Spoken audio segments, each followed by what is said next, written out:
गोदाना भीम नाम गोदाइबे अरे जग में नाम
हमारे बड़े भैया राजीव राम तरफ से जो कि गोपालपुर से चल के आए हुए हैं, उनके तरफ से 1000 रुपये पुरस्कार हमारे पास। नमस्कार मैडम, उनकी फरमाइश से मिले खातिर दिन का बेकरार हो रहा है। लगा दो मास्टर।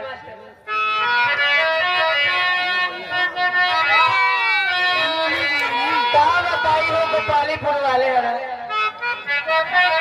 मिले खातिर दिल बेकरार रहा। सब एक दवाई चली है।